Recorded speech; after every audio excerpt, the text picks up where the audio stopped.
ಏನ್ ಮಾತಾಡೋದಾಗಿ ಸಿನಿಮಾ ನೋಡಿದಲ್ಲ ಹೇಳಮ್ಮ. ನಾಗಶೇಖರ್ ಅಂತವ್ರು ಅಷ್ಟೇ ಈ ತರ ಒಂದು ಬ್ಯೂಟಿಫುಲ್ ಲವ್ ಸ್ಟೋರಿ ಮಾಡಕ್ ಸಾಧ್ಯ.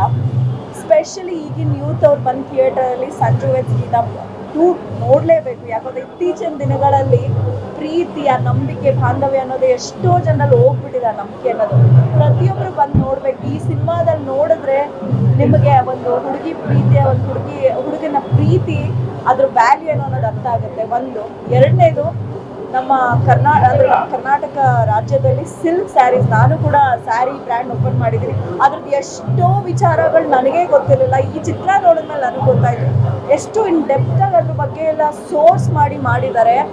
ಅಲ್ಲಿ ಕೆಲಸ ಮಾಡುವಂಥ ಪ್ರತಿಯೊಬ್ಬ ವ್ಯಕ್ತಿಗಳಿಗೆ ಯಾವ್ಯಾವ ರೀತಿ ಹೆಲ್ತ್ ಇಶ್ಯೂಸ್ ಆಗುತ್ತೆ ಅದು ತುಂಬ ರಿಸರ್ಚ್ ಮಾಡಿದ್ದಾರೆ. ಪ್ರತಿಯೊಬ್ಬರು ಕರ್ನಾಟಕ ಜನತೆ ಇದನ್ನು ತಿಳ್ಕೋಬೇಕು. ಎಸ್ಪೆಷಲಿ ಹೆಣ್ಮಕ್ಳು, ನಾವು ಸೀರೆ ಹಾಕೊಂಡು ಸಿಂಗಾರ ಮಾಡ್ಕೊಂಡು ಬಿಡ್ತೀವಿ, ಅದರಿಂದ ಎಷ್ಟು ಕೈಗಳ ಪರಿಶ್ರಮ ಇದೆ ಅನ್ನೋದನ್ನ ತೋರಿಸ್ಕೊಟ್ಟಿದ್ದಾರೆ. ಆ್ಯಂಡ್ ಚಿತ್ರ ದೃಶ್ಯ ಕಾವ್ಯ ಸಿನಿಮಾದಲ್ಲಿ ಪ್ರತಿಯೊಂದು ಫ್ರೇಮ್ ಪೇಂಟಿಂಗ್ ಥರ ರೂಪಿತವಾಗಿದೆ. ಸ್ಪೆಷಲಿ ಸ್ವಿಟ್ಜರ್ಲ್ಯಾಂಡ್ ವ್ಯೂ ಅಂತೂ ಅದ್ಭುತ. ಪ್ರತಿಯೊಂದು ಸೀನು ಅಷ್ಟೇ, ಮಾತು ಎಷ್ಟು ಬೇಕಷ್ಟೇ. ರಚಿತಾ ರಾಮ್ ಅವ್ರದ್ದು ಮತ್ತು ಶ್ರೀನಗರ ಕಿಟ್ಟಿ ಅವ್ರದ್ದು ಒಂದೊಂದು ವಾಯ್ಸ್ ಯಾವ ಥರ ಮಾಡಿದಿರೋನ್ನಾಗಿ ಹೆಂಗೆ ಅಂದರೆ ಎಲ್ಲೋ ಒಂಥರ ಮನಸ್ಸಿಗೆ ಅವ್ರು ಒಂದೊಂದು ಡೈಲಾಗು ಕೂಡ ಹಾಗೆ ಎಲ್ಲೋ ಒಂದು ಎಕೋನಲ್ಲಿ ಕೇಳಿಸ್ತಾ ಅಷ್ಟು ಫೀಲ್ ಆಗುತ್ತೆ. ಆ್ಯಂಡ್ ನಾನು ಅಳ್ಬಾರ್ದು ಅಂತ ತುಂಬ ಕಂಟ್ರೋಲ್ ಮಾಡ್ಕೊಂಡಿದ್ದೆ, ಕೊನೆಗೂ ಅಳಿಸ್ಬಿಟ್ಟೆ.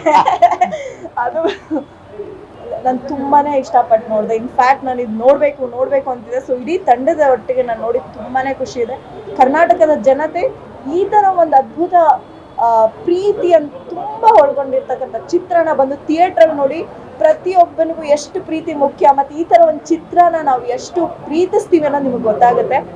ಸಂಜು ವೆಚ್ ಗೀತಾ ಯಾರು ನೋಡಿಲ್ಲ, ನೀವು ನಿಜವಾಗ್ಲೂ ನಿಮ್ಮ ಕಣ್ಣಿಗೆ ಬ್ಯೂಟಿಫುಲ್ ವಿಷನ್ಸ್ ಮಿಸ್ ಮಾಡ್ಕೋತೀರಾ ಮತ್ತೆ ಎಷ್ಟೋ ಪ್ರೀತಿ ಅರ್ಥಗಳನ್ನ ಮಿಸ್ ಮಾಡ್ಕೋತೀರಾ. So please come to the theatre and watch Sanju Weds Geetha 2. And ನಾಗಿ ಒನ್ಸ್ ಅಗೇನ್ ಕಂಗ್ರ್ಯಾಚುಲೇಷನ್. ಈ ಮಾತ್ರ ಈ ಥರ ಎಲ್ಲರಿಗೂ ಅನ್ಸೋಕ್ ಸಾಧ್ಯ. Thank you.